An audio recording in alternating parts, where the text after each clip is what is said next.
Puji Tuhan, marilah kita sama-sama membaca firman Tuhan dari kitab Yeremia 14 ayat 1 sampai 22. Demikian firman Tuhan. Firman Tuhan yang datang kepada Yeremia mengenai musim kering. Yehuda berkabung, pintu-pintu gerbangnya rebah dan dengan sedih terhantar di tanah. Jeritan Yerusalem naik ke atas. Pembesar-pembesarnya menyuruh pelayan-pelayannya mencari air. Mereka sampai ke sumur-sumur, tetapi tidak menemukan air. Sehingga mereka pulang dengan kendi-kendi kosong. Mereka malu, mukanya menjadi merah, sampai mereka menyelubungi kepala mereka. Pekerjaan di ladang sudah terhenti, sebab hujan tiada turun di negeri. Maka petani-petani merasa kecewa dan menyelubungi kepala mereka. Bahkan rusa betina di padang meninggalkan anaknya yang baru lahir, sebab tidak ada rumput muda. Keledai-keledai hutan berdiri di atas bukit gundul, mengap-mengap seperti serigala. Matanya menjadi lesu, sebab tidak ada rumput. Sekalipun kesalahan-kesalahan kami bersaksi melawan kami, bertindaklah membela kami ya Tuhan, oleh karena nama-Mu. Sebab banyak kemurtatan kami telah berdosa kepadamu. Ya, pengharapan Israel, penolongnya di waktu kesusahan. Mengapakah engkau seperti orang asing di negeri ini, seperti orang perjalanan yang hanya singgah untuk bermalam? Mengapakah engkau seperti orang yang bingung, seperti pahlawan yang tidak sanggup menolong? Tetapi engkau ada di antara kami ya Tuhan, dan nama-Mu diserukan di atas kami. Janganlah tinggalkan kami. Beginilah firman Tuhan tentang bangsa ini. Mereka sangat senang mengembara dan tidak menahan kakinya. Sebab itu Tuhan tidak berkenan kepada mereka. Tetapi sekarang Ia mau mengingat kesalahan mereka dan mau menghukum dosa mereka. Tuhan berfirman kepadaku, janganlah engkau berdoa untuk kebaikan bangsa ini. Sekalipun mereka berpuasa, aku tidak akan mendengarkan seruan mereka. Sekalipun mereka mempersembahkan korban bakaran dan korban sajian, aku tidak akan berkenan kepada mereka, melainkan aku akan menghabiskan mereka dengan perang, dengan kelaparan, dan dengan penyakit sampar. Lalu aku berkata, aduh, Tuhan Allah, bukankah para nabi telah berkata kepada mereka, kamu tidak akan mengalami perang dan kelaparan tidak akan menimpa kamu, tetapi aku akan memberikan kepada kamu damai sejahtera yang mantap di tempat ini. Jawab Tuhan kepadaku.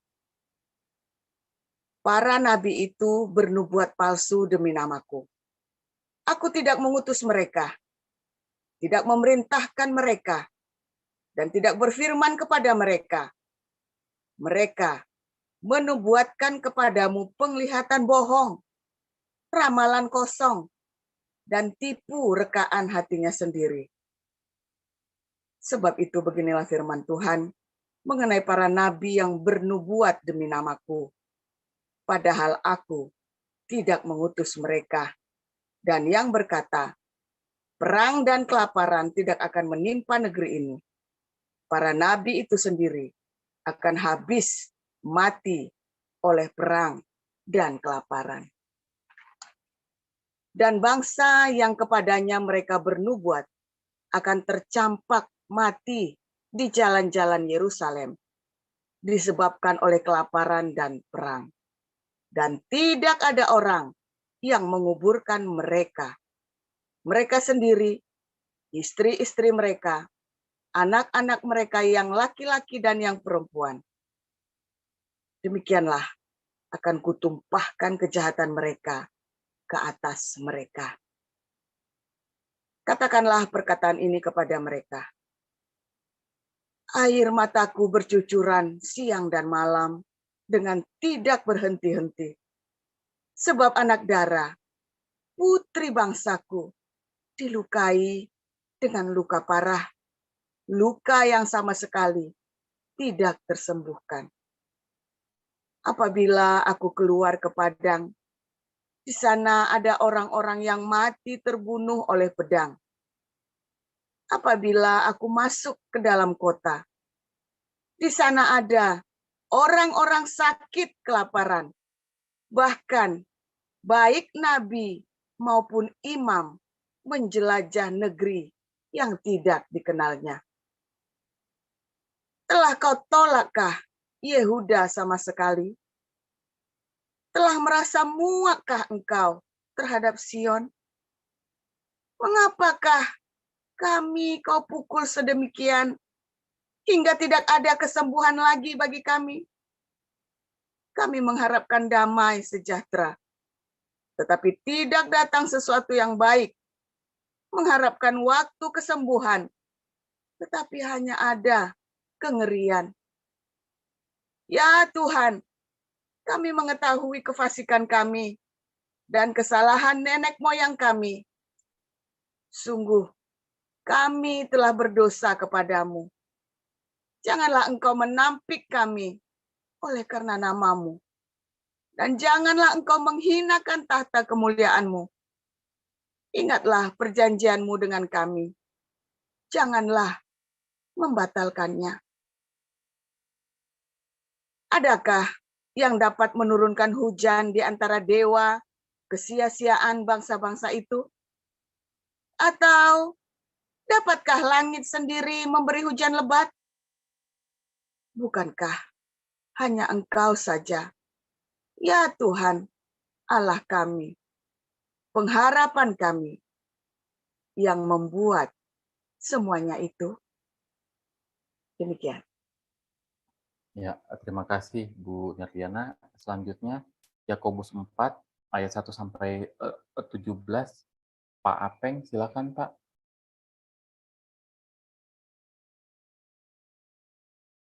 Ya, Pak Apeng.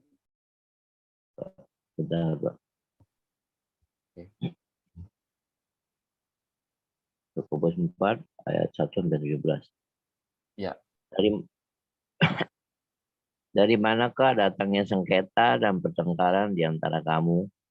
Bukankah datangnya dari hawa nafsumu yang saling berjuang di dalam tubuhmu? Kamu mengingini sesuatu, tetapi kamu tidak memperolehnya. Lalu kamu membunuh, kamu iri hati, tapi kamu tidak mencapai tujuanmu. Lalu kamu bertengkar, dan kamu berkelahi. Kamu tidak memperoleh apa-apa, karena kamu tidak berdoa, atau kamu berdoa juga, tetapi kamu tidak menerima apa-apa, karena kamu salah berdoa.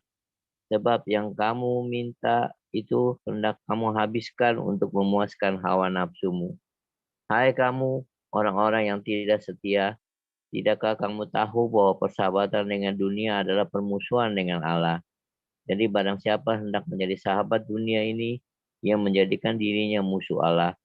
Janganlah kamu menyangka bahwa kitab suci tanpa alasan berkata, roh yang ditempatkan Allah di dalam diri kita, diingininya dengan cemburu. Tapi kasih karunia yang dianugerahkannya kepada kita lebih besar daripada itu. Karena itu ia katakan, Allah menentang orang yang congkak, tetapi mengasihani orang yang rendah hati. Karena itu tunduklah kepada Allah dan lawanlah iblis, maka ia akan lari daripadamu. Mendekatlah kepada Allah dan ia akan mendekat kepadamu. Tahirkanlah tanganmu, hai kamu orang-orang berdosa, dan sucikanlah hatimu, hai kamu yang mendua hati. Sadarilah kemalanganmu, berduka cita dan merataplah. Hendaklah tertawamu kamu ganti dengan ratap, dan sukacita dengan duka cita. Hendakkanlah dirimu di hadapan Tuhan, dan Ia akan meninggikan kamu. Saudara-saudaraku, janganlah kamu saling memfitnah. Barang siapa memfitnah saudaranya atau menghakiminya, ia mencela hukum dan menghakiminya. Dan jika engkau menghakimi hukum, maka engkau bukanlah penurut hukum, tetapi hakimnya. Hanya ada satu pembuat hukum dan hakim, yaitu Dia yang berkuasa menyelamatkan dan membinasakan. Tetapi ke siapakah engkau, sehingga engkau mau menghakimi sesamamu manusia? Jadi sekarang, hai kamu yang berkata, hari ini atau besok kami berangkat ke kota Anu, dan di sana kami akan tinggal setahun dan berdagang serta mendapat untung. Sedang kamu tidak tahu apa yang akan terjadi besok. Apakah arti hidupmu? Hidupmu itu sama seperti uap yang sebentar saja kelihatan lalu lenyap. Sebenarnya kamu harus berkata, jika Tuhan menghendakinya, kami akan hidup dan berbuat ini dan itu. Tetapi sekarang kamu memegahkan diri dalam congkakmu, dan semua kemegahan yang demikian adalah salah. Jadi jika seorang tahu bagaimana ia harus berbuat baik, tetapi ia tidak melakukannya, ia berdosa. Demikian firman Tuhan. Ya, terima kasih Pak Apeng. Silakan Pastor Paul. Haleluya, luar biasa. Firman Tuhan selalu baru setiap hari bagi kita semua. Luar biasa firman Tuhan ya. Kita pernah belajar tentang doa yang tidak dijawab. Berapa tahun yang lalu ya? Tahun yang lalu atau 2 tahun yang lalu ya.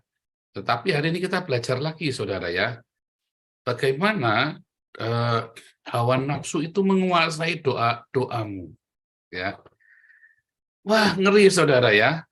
Hawa nafsu menguasai doamu. Bagaimana hawa nafsu itu menguasai ibadahmu. Bagaimana hawa nafsu itu menguasai agamamu.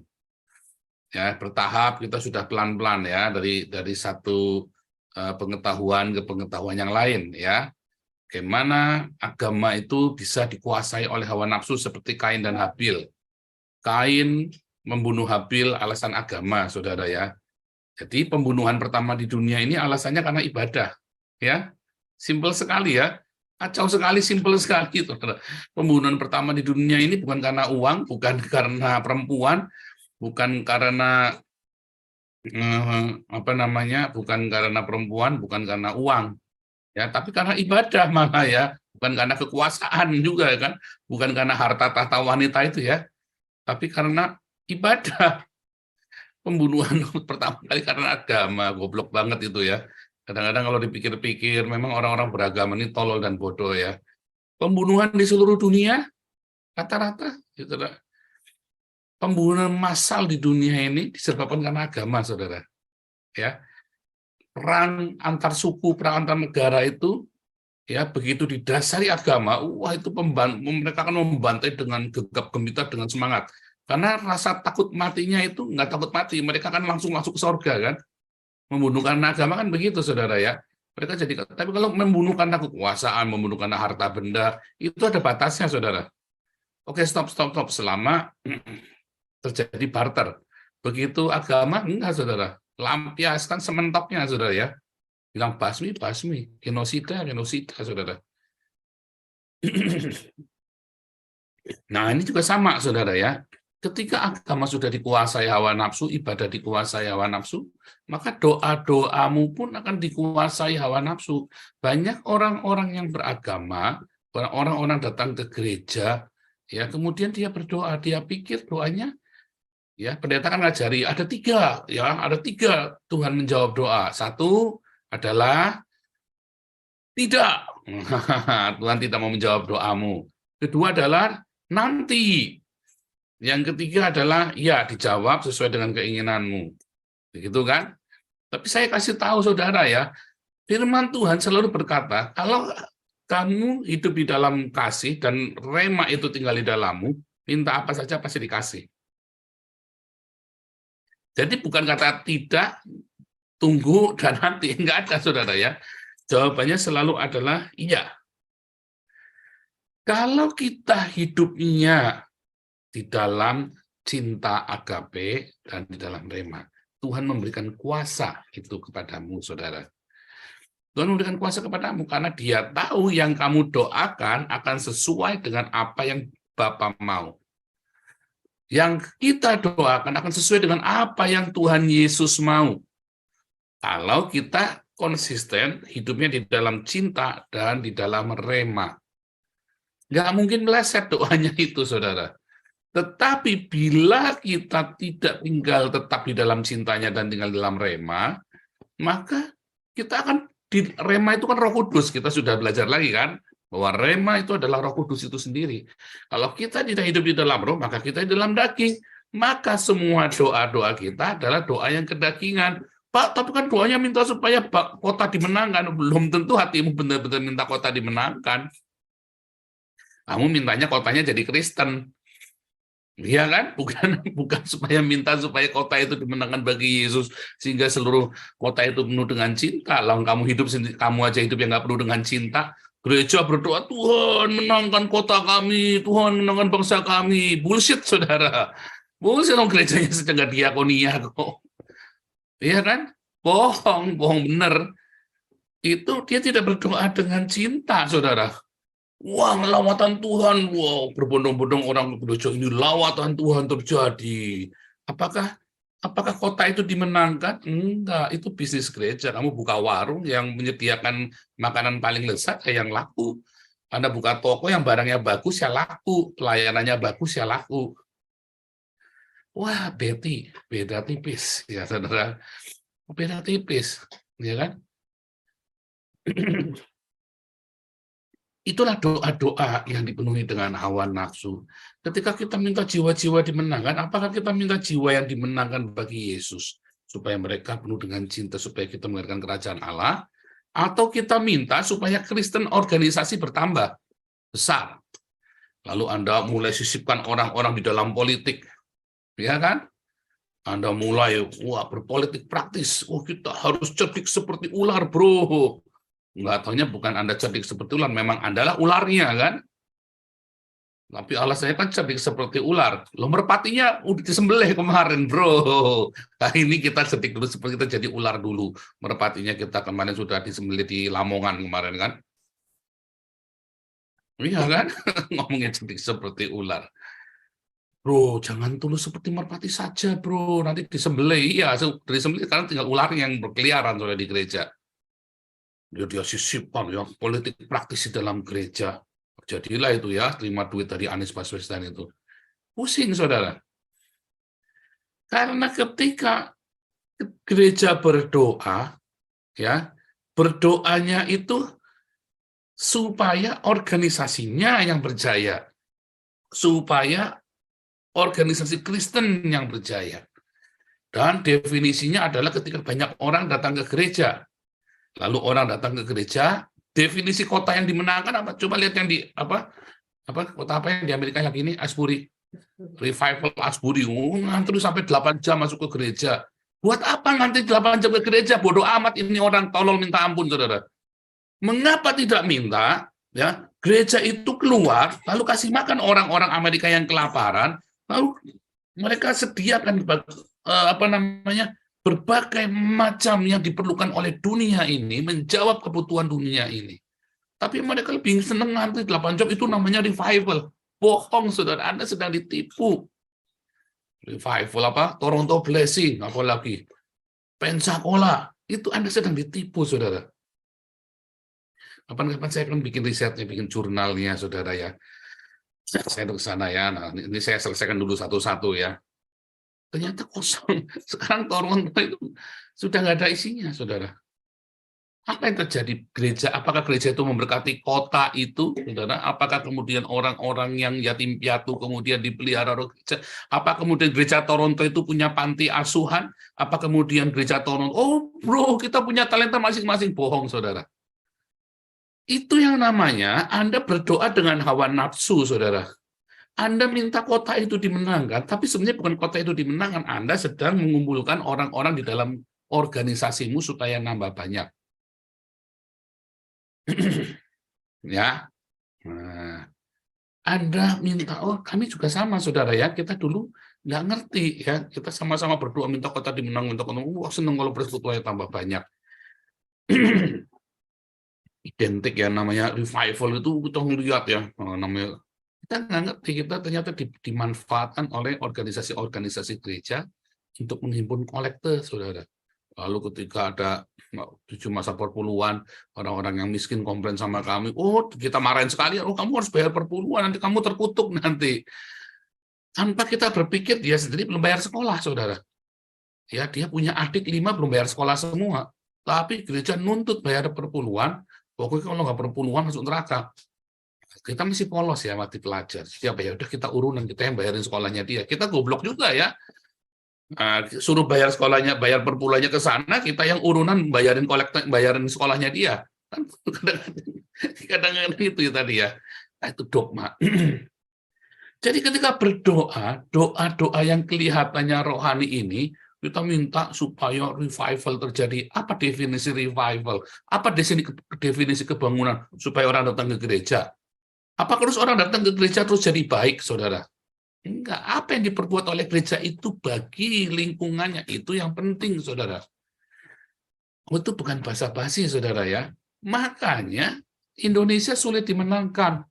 Makanya kota-kota sulit sekali dimenangkan. Tapi ketika gereja bertindak, dia melangkah keluar, dia bagi-bagi makanan, dia mulai berdiakonia, dia jemaatnya yang miskin-miskin mulai dirawat.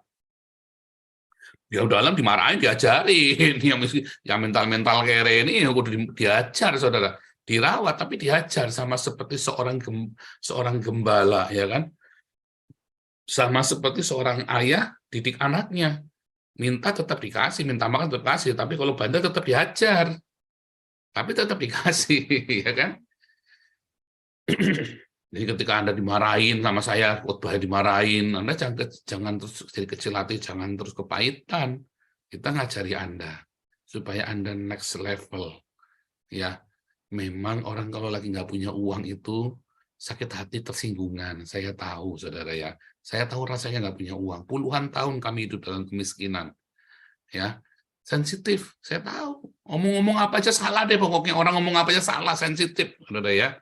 Orang kalau lagi nggak punya duit itu, apalagi kalau miskinnya sudah puluhan tahun, kalau miskin baru setahun mah nggak berasa, kalau miskin sudah puluhan tahun, sensitif, saudara. Ya, mau tersinggung mau enggak ya, saya nggak urusan, saya juga pernah miskin, saya juga tahu rasanya. Ya, dan itu bukan untuk menyinggung, tetapi kita kasih tahu, ini yang benar. Saya sendiri tahu ada yang salah. Makanya ketika saya mengerti ada yang salah, ya, kemudian kita bertobat, hari itu Tuhan luar biasa sekali, saudara. Dan ketika kita punya uang pun, terus kita nggak terus melampiaskan memandang rendah orang yang nggak punya uang. Tapi kalau Anda tidak sembuh waktu miskin itu, Anda tidak bisa berdamai, maka ketika Anda diberkati, Anda kan menginjak orang yang lemah. Anda ngamatin deh. Anda orang-orang OKB ya, yang masih nginjak orang yang lemah, yang tidak mau terima, tidak mau tahu dengan kemiskinan orang lain. Atau Anda menghakimi kalau ada orang kere dan minta-minta, dan mentalnya mental kere, yang masih menghakimi, biasanya dia belum berdamai dengan masa lalunya yang juga miskin. Tapi kalau dia pernah merasakan, dan dia tahu, dia pergumulan, dia berdamai dengan itu, dia biasanya kan lebih, ya, dan dia akan berhikmat juga, nggak mudah dibohongin. Ya. Tapi kalau Anda yang mudah dibohongin oleh kemiskinan orang lain, biasanya juga karena dia belum berdamai dengan masa lalunya. Dia langsung gimana begitu ya. Gereja-gereja kalau dia tidak bisa memberi berdampak bagi jemaat ya, bagi rakyat sekelilingnya, ya, bagi penduduk di sekitar gereja itu, cuma gereja itu dibangun, saudara.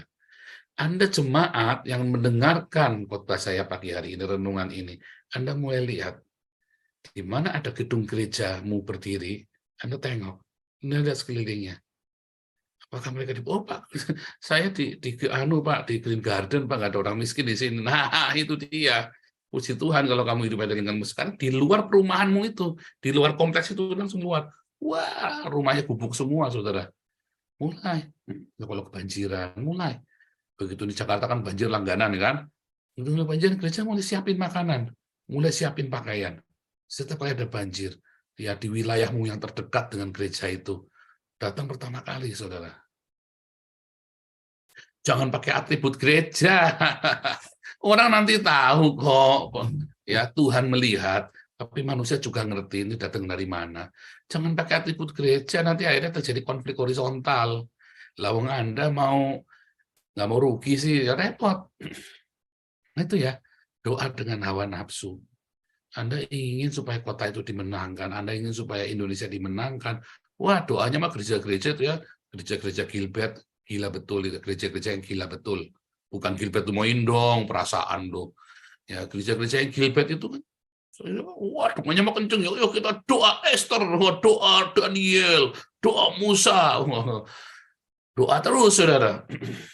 Kenapa nggak dikabul-kabulkan ya?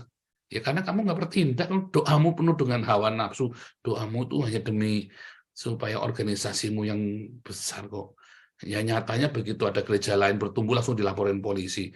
Buat saya mah orang-orang seperti GBI ini kan percuma juga ya, mereka doa semalam suntuk ya. Soalnya begitu ada gereja lagi bertumbuh dilaporin ke polisi, saudara, ya gereja lain itu ya. Ya kan? Begitu ada gereja lain sudah gegap gembita langsung dibuat fatwa ya kan, dibuat fatwa sesat. Gereja itu sesat, hati-hati. Kadang saya tuh ngapain kamu doa puasa semalam suntuk ya? Doa malam suntuk, doa puasa 3 hari, doa Daniel, puasa apa lagi? Nah itu saudara ya, kadang-kadang saya nggak ngerti dengan gereja-gereja seperti ini.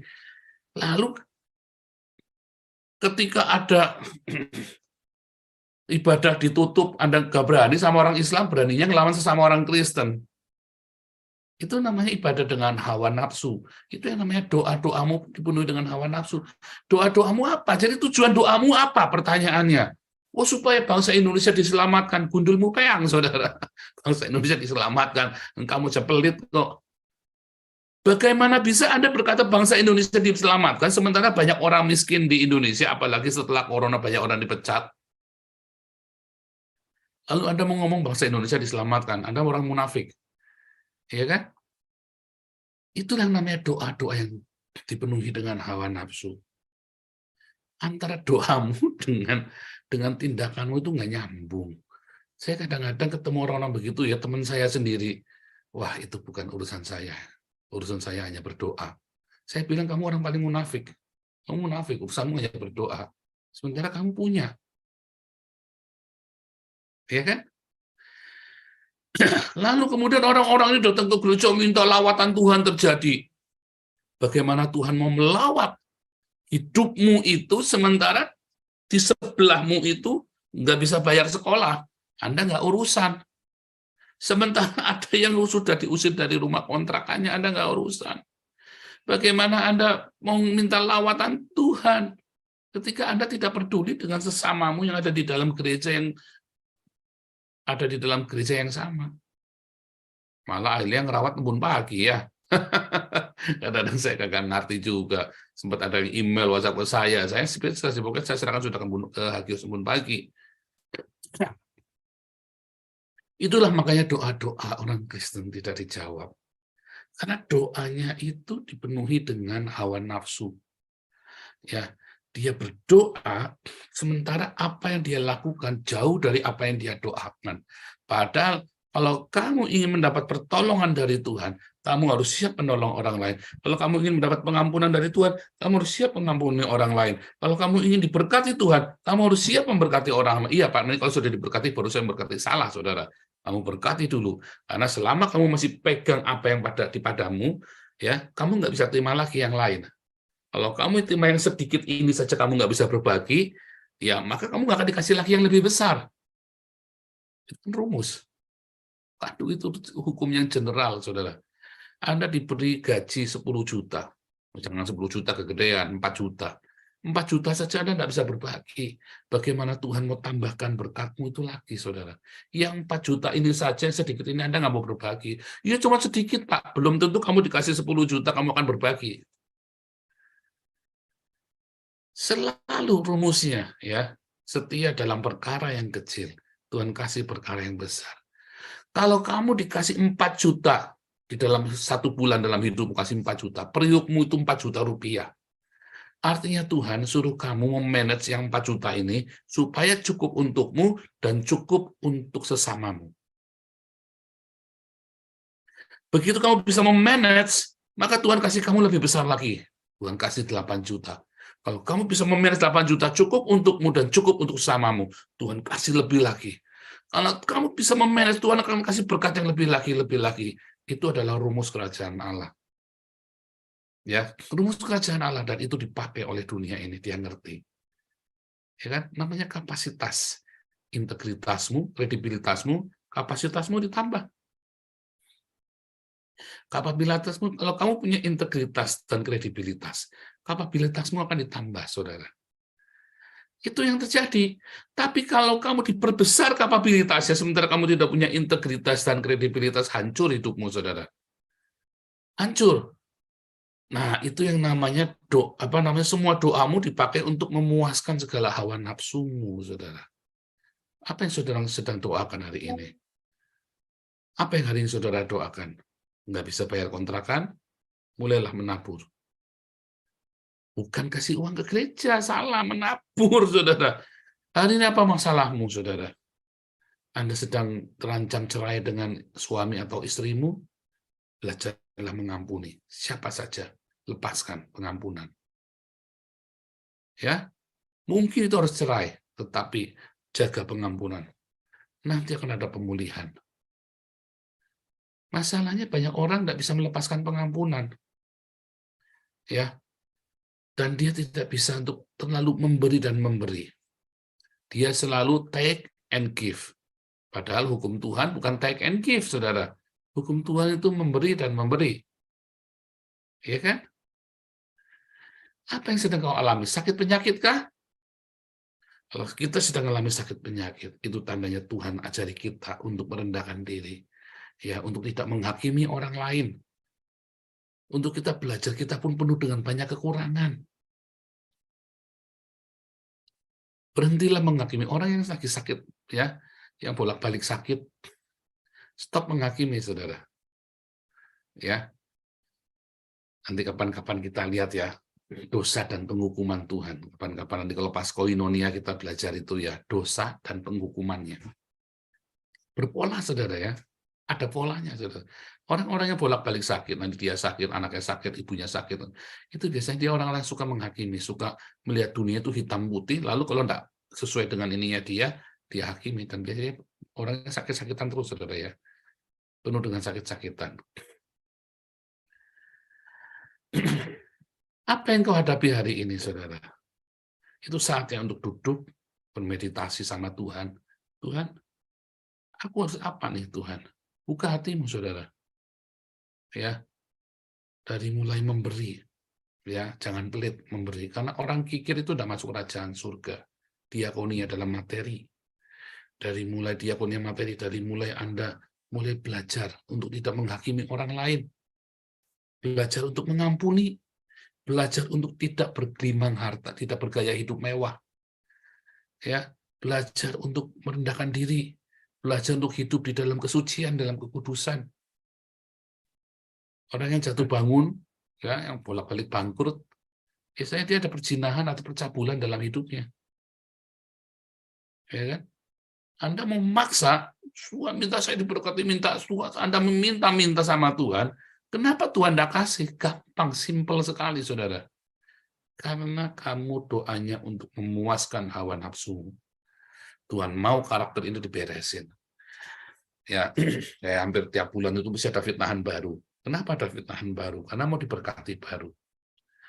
Tuhan mau supaya karakter saya naik, karakter saya terus diubahkan tiap bulan. Setiap respon-respon terhadap caci maki, terhadap fitnahan, terhadap kabar-kabar yang buruk tentang saya, terhadap apapun, saudara, terhadap hal yang tidak menyenangkan, Tuhan mau karakter saya dirubah. Tuhan tidak mau ketika memberkati saya, lalu saya hancur karena berkat itu. Karakter itu harus dirubah. Berkat itu bukan karena hawa nafsu. Berkat itu karena apa? Karena saya hidup di dalam kerendahan hati dan di dalam cinta yang melimpah. Sehingga berkat itu layak dipercayakan untuk saya kelola. Bukan untuk saya miliki. Oh, beda ya, saudara ya. Bukan untuk saya miliki, bukan untuk proses. Ya, karena di mana posesmu banyak, orang kaya ya, Matius 19 ayat 23, orang yang posesnya banyak susah masuk kerajaan sorga. Nanti akhirnya kita jadi pendeta Gilbert, gila betul. Ya, bukan Gilbert Tumoindong ya. Jadi pendeta Gilbert, saudara. Ingat-ingat, saudara ya.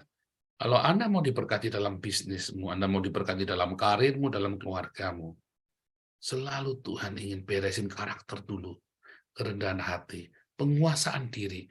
Mengapa itu harus terjadi? Karena balik dosa pertama itu karena manusia tidak bisa menguasai dirinya. Kejadian 4 ayat 7. Ya, Anda yang ikut kelas apologetik, jangan kaget ya, yang baru ikut pagi, yang baru dengar khotbah, jangan kaget. Dosa pertama bukan Adam dan Hawa, saudara. Adam dan Hawa melakukan apa yang ia harus lakukan untuk berkembang biak. Tetapi dosa pertama karena Kain tidak bisa mengendalikan sukanya, tidak bisa mengendalikan hawa nafsunya. Lihatlah, ya, dosa itu sudah di ambang pintu, siap mencengkeramu kalau kamu tidak bisa mengendalikan suka. Ya, dosa itu terjadi karena kamu tidak bisa menguasai dirimu, tidak bisa menguasai hawa nafsumu. Makanya doanya nggak dijawab, karena itu doa orang berdosa. Kalau kamu ingin barang mewah Tuhan, ya, bukan Tuhan yang ngabulkan, itu setan yang kasih, saudara, kalau sampai kecapean, saudara. Wah, saudara, puji Tuhan, saya sudah lama berdoa supaya saya punya Porsche. Tuhan baik, saudara. Saya diberi Tuhan Porsche warna merah. Saya kasih tahu bukan Tuhan yang kasih, itu setan yang kasih supaya kamu masuk neraka. Ya, saudara ya. Wah, saudara, saya sudah lama pengen gaun yang indah, maha indah ini, saudara. Saya berdoa, Tuhan, saya harus punya gaun ini. Proses itu, saudara, ketika dikabulkan, itu bukan Tuhan yang kasih. Kamu harus berdoanya apa? Jauhkankah kami dari yang jahat. Itu setan yang kasih. Karena suara Tuhan selalu apa? Selalu untuk memberi, berbagi. Itu, saudara ya. Sampai ya, bukan hawa nafsumu. Pengen nggak pengen, saudara. Tetapi bukan yang mewah. Ada barang bagus, senang nggak senang. Tapi bukan yang mewah. Ada harus mengukur, ya, mengukur hidupmu, mengukur gaya hidupmu, berapa yang harus kamu tabur. Cuman gajimu 10 juta, naburnya cuma 500.000, pelit, saudara. Yang bener aja loh. Jangan, saudara ya. Makanya Tuhan kasih batasan apa 10% itu loh, diajari di perjanjian lama. Kata angka 10 itu adalah angka psikologis. Ya. Artinya kamu jangan angka psikologis. Kemudian meningkat jadi angka 20. Ya kan? Lalu akhirnya separuh. Akhirnya seluruhnya, saudara. Ya, 10, 20, separuh, dan seluruhnya. Ya, saya dulu berjanji mau ngajar ini juga belum ya, nanti ya kapan-kapan ini tumbuh dulu ya, pelan-pelan ya, nanti saya ajarin macam-macam juga percuma kalau Anda nggak nanggap ya. Maka dari itu, saudara, pagi hari ini, coba kita cek lagi doa-doa kita sebelum berdoa. Adakah cinta di hatimu? Adakah rema Tuhan di hatimu? Mulailah berdoa. Pasti Tuhan kabulkan. Tuhan Yesus memberkati.